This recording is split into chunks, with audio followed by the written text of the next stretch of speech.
Hello guys, आज मैं आया हूँ एक हेल्थ एंड वेलनेस सेंटर में। मेरे साथ है community health officer Ashraf Chaudhary. तो सर, आप अपने बारे में बताइए कुछ कि आपने डिग्री कहाँ से किया है और कम्युनिटी हेल्थ ऑफिसर होने के लिए रिक्वायरमेंट्स क्या क्या होता है। मेरा नाम अशरफुल चौधरी है। मैंने बीएससी नर्सिंग किया है हैदराबाद से, लाइक गुलबर्गा से।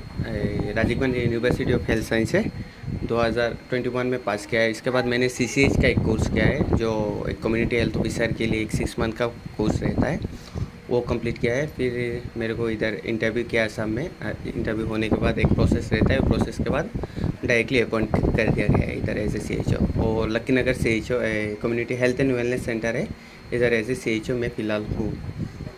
ओके सर, और हेल्थ एंड वेलनेस सेंटर में एक कम्युनिटी हेल्थ ऑफिसर का रिस्पॉन्सिबिलिटीज़ क्या क्या होता है।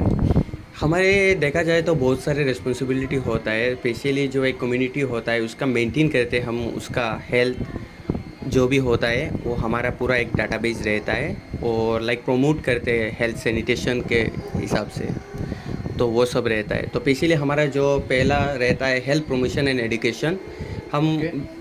गांव के अलग अलग हिस्से में जाते हैं, जाके मीटिंग करते हैं गांव के लोगों के साथ, जो जो ज़रूरी होता है, जो जो नेसेसरी स्टेप्स होता है उसके ऊपर हम करते हैं। सेकेंड हमारे जो होता है प्राइमरी हेल्थ केयर रहता है। लाइक प्राइमरी हेल्थ केयर बोले तो एक इंसान को इम्यूनाइजेशन का ज़रूरत पड़ता है छोटे बच्चों का, ये स्पेशल केयर रहता है। मैटरनल का रहता है और चाइल्ड हेल्थ का स्पेशली रहता है, वो सब हमारे देखना पड़ता है। और अभी फ़िलहाल एक नया प्रोग्राम आया है NCD बोले तो नॉन कम्युनिकेबल डिसीज़ होता है, अच्छा। लाइक डायबिटीज़, हाइपरटेंशन, स्ट्रोक, ऐसे टाइप का रहता है। जो हम 30 ईयर्स के ऊपर के जो लोग होते हैं उनका हम वो टेस्ट करते, स्क्रीनिंग करते करके उनका जो अगर कोई पॉजिटिव आ रहा है तो हम हायर अथॉरिटी को रेफरल करते हैं। तो प्री रेफरल का जो भी कोर्स होता है वो हम करते हैं, और नेक्स्ट फर्दर जो फॉलोअप भी रहता है वो मेडिसिन देना, मेडिसिन वो करना, वो सब हमारे सेंटर से ही सब कुछ करना पड़ता है, मेरा कम्युनिटी के अंदर जितने भी लोग हैं उनका।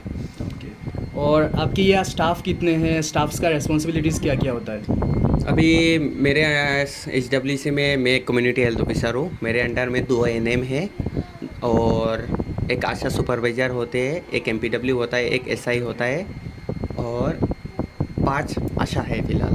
तो मेरा काम है उनको जो काम करे उसका डेली बेसिस में रिव्यू करना, ओके। और उनका जो काम कर रहे हैं उसको पूरा लीड करना होता है। एज ए लीडर तुमको सब अच्छा कुछ अच्छा। लीड करना पड़ता है। क्या प्लान होता है, एक प्लान रहता है, प्लान के अकॉर्डिंग हम लोग करते हैं। ठीक है। रहे आशा ANM की बात, ANM जो होते हैं वो वैक्सीनेशन का देखते हैं एज यूजल। साथ में जो स्क्रीनिंग होता है, या एक प्रेग्नेंट वुमेन हुआ तो उसका हम 3 भाग में हमको उसको चेकअप करते हैं। फर्स्ट ट्राइमेस्टर रहता है 0 to 3 मंथ्स, सेकेंड ट्राइमेस्टर रहता है 3 to 6 मंथ, और थर्ड ट्राइमेस्टर रहता है 6 to 9। तो हर एक ट्राइमेस्टर में हम एक विजिट करते हैं, ओके। और वैक्सीनेशन भी रहता है, उसका कार्ड फॉलोअप करते हैं। लाइक ब्लड प्रेशर चेक करते हैं, हीमोग्लोबिन चेक करते हैं, एनीमिक है कि नहीं, कोई उसका हाई रिस्क प्रेगनेंसी होता है, लाइक हाइट, वेट, वो सब हम देखते हैं एक पेशेंट का। तो वो बहुत बड़ा रिस्पॉन्सिबिलिटी रहता है। और आशा का काम होता है वो पेशेंट को घर से उठा के लेके आना, वो पेशेंट का जितना सपोर्ट रहता है वो एक बेसिक तौर पे वो लोग काम करते हैं। तो मेनली वही काम होता है उनका। ओके। नेक्स्ट, CHO का रिस्पॉन्सिबिलिटीज़ क्या क्या होता है।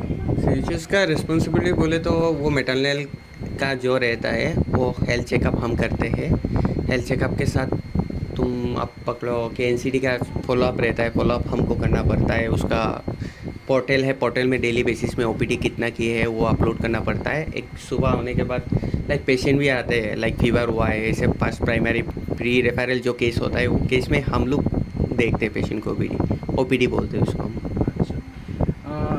मैं नेक्स्ट आपको पूछना चाहता हूँ कि OPD में आपका क्या काम होता है यहाँ पर इस सब सेंटर में, हेल्थ इस वेलनेस सेंटर में आपका हाँ, लाइक क्या रोल है। बहुत टाइप का पेशेंट रहते हैं। लाइक पेशेंट आपको ऐसे मिलेंगे, फीवर का केस रहेगा, टाइफाइड का रहेगा। तो वो इनिशियल स्टेज जो होता है, एक पेशेंट आया बुखार हो गया, वो तो डायरेक्टली मेडिकल कॉलेज या कोई सिविल हॉस्पिटल में नहीं जा सकता। तो कम्युनिटी बेसिस में जो सब सेंटर होते हैं या HWC होते हैं उनमें आते हैं।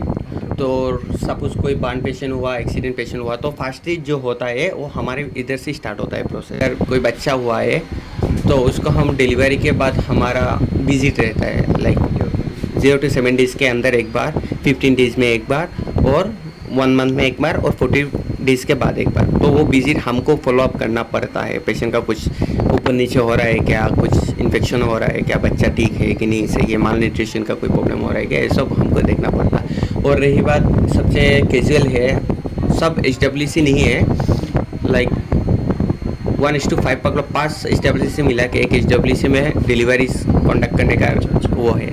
तो मेरा पूरा सेटअप डिलीवरी सेटअप है, आप लोग को मैं शो कर दूंगा। तो कभी इमरजेंसी केस में अगर नॉर्मल केस आ रहा है तो नॉर्मल डिलीवरी हम लोग इधर ही करते हैं। सपोज़ मेरा एक और क्वेश्चन है, एक गायनी पेशेंट है, उसका मतलब प्रेगनेंसी के फर्स्ट इनिशियल स्टेज से लेके लास्ट तक आप क्या उसको ट्रीटमेंट प्रोवाइड करते हैं, मतलब आपका उसमें क्या रोल होता है, उसको केयर प्रोवाइड करने में, डिलीवरी में आप मतलब एज ए CHO आपका रिस्पॉन्सिबिलिटी क्या है फॉर गायनी पेशेंट्स? हमारा पहला रहता है पेशेंट आने के बाद उसका पूरा ब्लड टेस्ट करना, एनीमिक है कि नहीं, फिर उसका प्रेगनेंसी पॉजिटिव है या नेगेटिव वो कंफर्म करना पड़ता है। वो कंफर्म करने के बाद हम लोग उसका वो निकालते हैं, एक कार्ड बनाते हैं। वो कार्ड में उसका पूरा हिस्ट्री रहता है, पेशेंट का कितना बच्चा पहले था, पहले कितने मोरे अबॉर्शन हुआ कि नहीं। फिर हम वो हाई रिस्क बोले थे ना, HRP बोलते हैं हम उसको, हाई रिस्क प्रेगनेंसी वुमेन, जो हम लोग उसमें देखते हैं, हाइट देखते हैं, वेट देखते हैं, और पेशेंट का और थायराइड का कुछ है या डायबिटिक है कि नहीं, क्योंकि बहुत टाइम देखता है DM रहता है, डायबिटीज़ मेलिटस का पेशेंट बहुत ज़्यादा मिलता है, हाइपरटेंशन है कि नहीं, एक्लेम्सिया हो सकता है कि नहीं, वो सब देखना हमारा वो रहता है। तो वो चेकअप करने के बाद वो प्रोसेस रहता है। फिर हम लोग उसका फर्स्ट 0 to 3 फर्स्ट टाइमेस्टर हमें उसको फोलिक एसिड ही देते हैं। सेकेंड टाइमेस्टर के चेकअप के बाद हम लोग आयरन देते हैं, आयरन के साथ कैल्शियम चलता है। समटाइम्स देखते हैं किसी पेशेंट को गेस्टेशन का प्रॉब्लम होता है, वोमिटिंग होता है, तो उस केस में हम लोग उनको लाइक एंटासिड टाइप का कुछ मेडिसिन देते हैं। अगर कुछ हाई रिस्क का रहा तो हम लोग उसको फर्दर ट्रीटमेंट के लिए हायर ऑथोरिटी में भेज देते हैं, लाइक लाला CEC है हमारे, तो लाला CEC में भेजते हैं, नहीं तो सिविल हॉस्पिटल में, जिसको जहाँ जाना होता है उस इधर ही भेजते हैं। और वही रहता है। फिर डिलीवरी के पहले टाटा मिनिस्टर में भी एक बार हम देखते हैं, फिर हम अल्ट्रासाउंड कराते हैं, रेफर करके अल्ट्रासाउंड का रिपोर्ट देखते हैं, बच्चा सही है कि नहीं और मम्मी कैसा है, तो वही रहता है बेसिक। और डिलीवरी के प्री टर्म में हम देखते हैं लेबर पेन होने के बाद कि ठीक है, इधर हो सकता है डायलेशन हो रहा है कि नहीं, सब नॉर्मल प्रोसेस में है या कुछ नॉर्मल हो यहाँ पर किया जा सकता है, तो आप हाँ नॉर्मल किया जा सकता है, तो हम लोग इधर ही कर लेते आप हैं। कर हाँ हाँ, मैं करता हूँ, मेरे NM भी है, आशा भी रहते हैं, वही करते हैं, हम लोग ही करते हैं। ओके, ठीक है। और एक मैं क्वेश्चन पूछना चाहूँगा कि CHO का सैलरी कैसा होता है, इंसेंटिव कुछ होता है कि नहीं, और इंक्रीमेंट होता है कि नहीं, तो उस बारे में आप कुछ? हाँ, CHO का हमारा ईयरली पकड़ो सैलरी, आपका मंथली पकड़े तो अभी बेसिक आ रहा है 27,000 समथिंग अप्रोक्स। सबका ऐसा नहीं है, जिनका इंक्रीमेंट हो गया उनका तो बढ़ गया। जो आपका बेसलाइन होता है वो 27.5 रहता है। इसके साथ हमारा इंसेंटिव का मंथली परफॉर्मेंस बेस्ड रहता है, like NCD, tele consultation, article cell, ये सब मिला के एक 16 क्राइटेरिया रहता है। उस 16 क्राइटेरिया हम फिलअप करें तो हमारा 15,000 मंथली आता है इंक्रीमेंट। ओवरऑल 43 समथिंग आता है, ठीक है। तो अच्छा सैलरी है। हाँ, अच्छा है इनिशियल के हिसाब से, काम के हिसाब से, और सही है, कुछ इतना ऊपर नीचे नहीं, मीडियम ही है। और साथ में रहा तो इंक्रीमेंट, चले इंक्रीमेंट की बात करें तो हमारा इंक्रीमेंट पकड़ो आपका ईयरली 5% इंक्रीमेंट मिलता है। ओके, 5 to 15% मिलता है, मिनिमम आपको 5% मिलेगा। वो आपका बेसिक जो पे है उसके हिसाब से 15% बढ़ता है, जो आपका कितना काम किए हो उस काम के हिसाब से आपका इंक्रीमेंट होता है। वो ग्रेड वाइज रहता है, ABCD। और एक पूछना चाहूँगा कि अभी कम्युनिटी हेल्थ ऑफिसर होने के लिए बेसिक रिक्वायरमेंट्स, एलिजिबिलिटी क्या क्या है? अभी बेसिक एलिजिबिलिटी है, अगर आप नर्सिंग प्रोफेशन से है तो आपका उसका रहेगा BSc नर्सिंग करना पड़ेगा, और साथ में अभी इंटीग्रेटेड कोर्स जो है CCH वो साथ में एड ऑन कर दी है, तो वो करना पड़ता है। अगर आप बाम्स में है, आयुर्वेदी और आयुष में है, तो आप लोग डायरेक्टली वो कंप्लीट होने के बाद ही डायरेक्ट एज ए CHO आप बन सकते हो। अभी 2 ही रास्ता है। ओके, और इंटरव्यू रहता है एक रिटेन अभी, और साथ में एक मॉक टेस्ट भी रहता है। वो इजीली, अगर बेसिक क्लियर है आपका ग्रेजुएशन में, तो वो इजीली आपको क्रैक हो जाएगा। वो इतनी बड़ी sir. Thank you very much for this nice interview, and for more information please subscribe to my channel. I will put more videos in my channel. Thank you very much.